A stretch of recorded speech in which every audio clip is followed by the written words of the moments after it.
the question of who's going to be the starting quarterback in New England. Wondering if Bill Belichick would take this all the way up to kickoff week.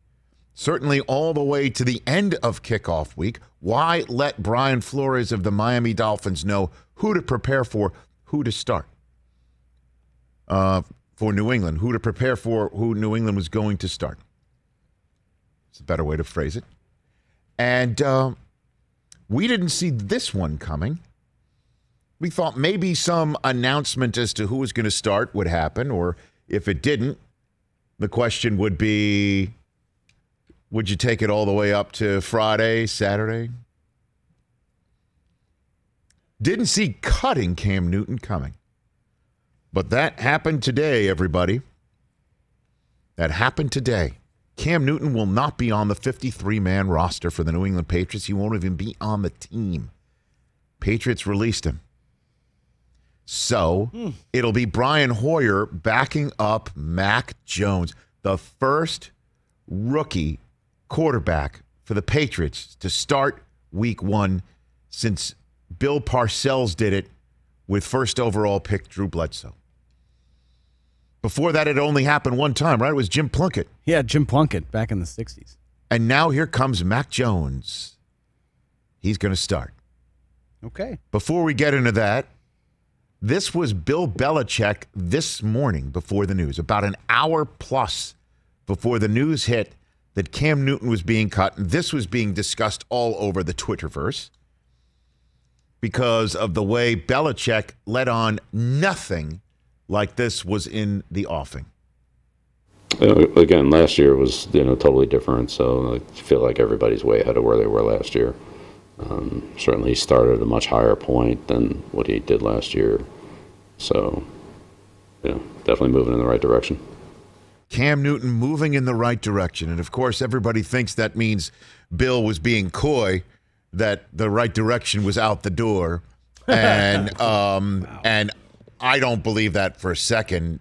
If my sniffer, to use the phrase that Tom E. Curran used yesterday, when he said that his sniffer, based on what he saw out of training camp practices and team scrimmages and preseason games, his sniffer was saying that Mac Jones was going to be the starter for week one. Everything that Tom Curran said on this program yesterday, go check it out on our Twitter feed at Rich Eisen Show or our YouTube feed, youtube.com/Rich Eisen Show. He was spot on to tell you that it was going to be Mac Jones starting for the Patriots in week one.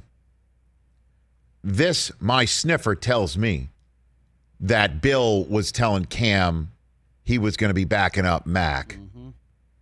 And Cam asked for his release. That's what this sounds like to me. Yep. That everything that he had put in, everything that he had done there, he wasn't going to sit there and be a clipboard holder to a rookie. Yeah. And I don't have a problem with that sort of thing. If he thinks he can go somewhere else and get a chance to start, that's a better thing for him. If he's going to be a backup, you want to have a chance to start. Mac Jones is going to be, the only way that Mac Jones is not going to be in there is if he gets, heaven forbid, hurt. Because the reason why the Patriots are doing this is what I said yesterday.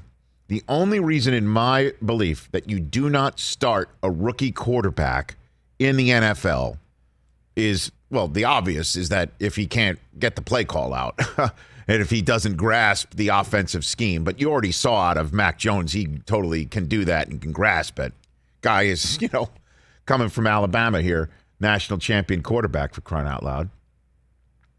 So place that aside. The only way you don't start your highly drafted rookie quarterback in his first year is if you don't feel he can protect himself and you don't feel that the line and the run game can protect him.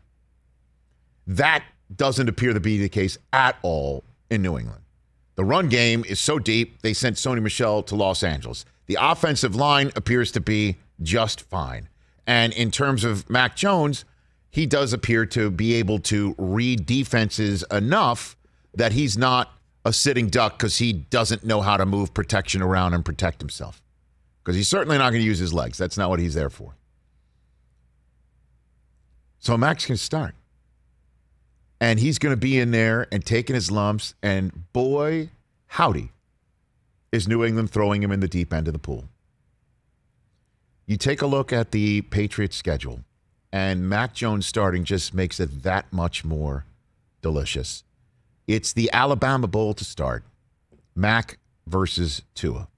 In the AFC East, that's going to be twice a year, as long as Tua's still there. Put a pin in that.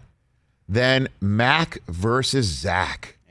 Every single year, twice a year, Jets took Zach, left Mac on the board for New England. Talk about a rivalry getting a whole new set of legs.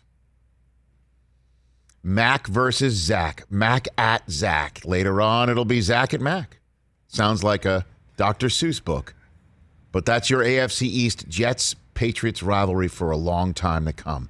Then it's Mac versus Jameis. And we'll talk about the Saints and how they're starting the season shortly. And then the motherlode, the ever-loving motherlode, Sunday Night Football, Brady returning to New England versus Mac. That's the first four for New England. And it's a very deep end of the pool. That Miami defense is no joke. Robert Saleh, you know, is going to have his defense ready for that. You know New Orleans is a team that is a defensive, strong, defensive-minded team dressed in offensive clothing. You know that's New Orleans' strength.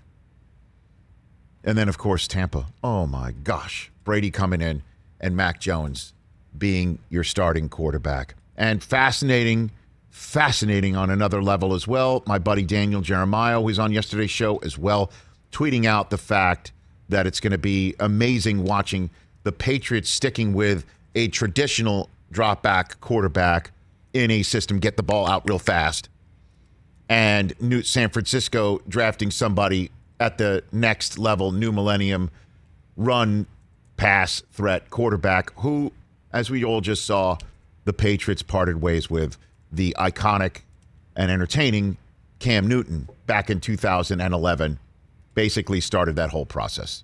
Hey, you watched all the way to the end. Thanks for that. Watch more right here.